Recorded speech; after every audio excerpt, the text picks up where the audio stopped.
Hi, Lisa Jane here. So glad you found me. I'm going to attempt to describe what I do in a very short space of time.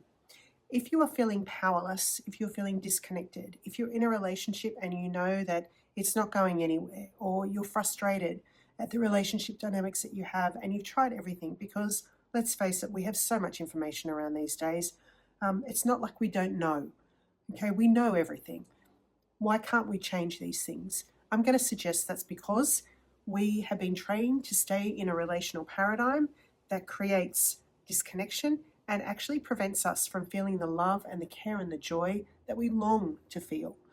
It's a relationship paradigm where love is exchanged and traded, and where we can't fully be ourselves in order to stay in these relationships where we don't really use our authentic voice and where we're not even really sure how to do that, because that's how we've been programmed to be in relationship.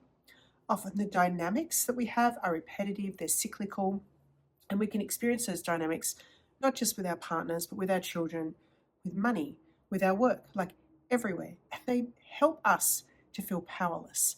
And from that state of powerless, we are trying desperately to fix whatever's going on so that we can come back and feel a really good sense of self, perhaps a little bit more confidence, perhaps happy with ourselves, perhaps not so self-critical. I've observed in my work that many people struggle with this inner critic that seems to undermine whatever work that they're doing. There's a foundational issue going on here where we're working from this state of being where we're really not fully engaged with ourselves. We're really not fully comfortable in our own skin. So we're not connected as deeply as we could be with our own powerful presence, with the spirit that dwells in us. So how do we shift that? It's very practical, actually, and there's nothing woo-woo in it. It's understanding how we're in relationship and totally transforming the nature of that relationship. It's really taking back our power in relationship because we have been trained as a species, many of us, to be in relationship from a state of being that isn't fully aligned to who we really are. Hence, we can't use our authentic voice.